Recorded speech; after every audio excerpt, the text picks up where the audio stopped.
আসসালামু আলাইকুম। মাস্টার এগ্রোর পক্ষ থেকে আরো একটি নতুন ভিডিওতে সবাইকে জানাই স্বাগতম।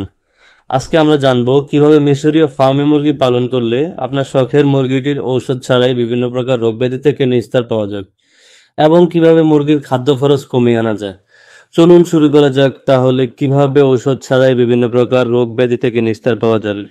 আমাদের ছোট্ট খামারে আমরা যেটা করি, মুরগির খাবারের পাশাপাশি আমরা পেঁপে গাছের কচি পাতা দড়ির মাধ্যমে ঝুলিয়ে দিই। এর উপকারিতা হচ্ছে মুরগির রক্ত আমাশয় রোধ করে এবং রোগ প্রতিরোধ ক্ষমতা বাড়ায়। সাথে আমরা কিছু সজনে পাতা বেঁধে দিই। সজনে পাতার উপকারিতা সম্পর্কে আর কি বলবো।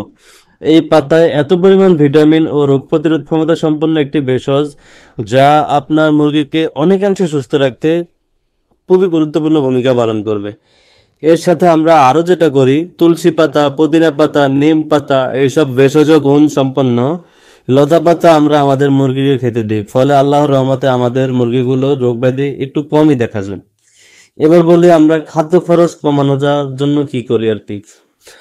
আমাদের ছোট্ট একটি কৃষি খামার আছে, খুব তাড়াতাড়ি নতুন ভিডিওর মাধ্যমে আপনাদেরকে আমাদের সেই খামার সাথে পরিচয় করিয়ে দেব।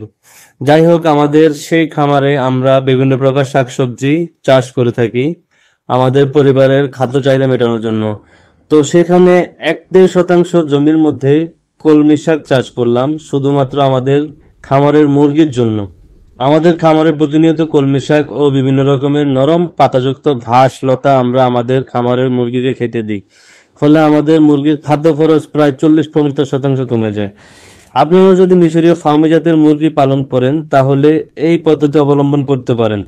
সবশেষে বলে রাখি, যদি কেউ মিশরীয় ফার্মি মুরগির অরিজিনাল 0 বাচ্চা, 1 মাসের বাচ্চা, 3 মাসের বাচ্চা ক্রয় করতে চান, তাহলে স্ক্রিনে দেওয়া নাম্বারে যোগাযোগ করে আমাদের খামারে এসে দেখে শুনে বুঝে নিয়ে যেতে পারেন।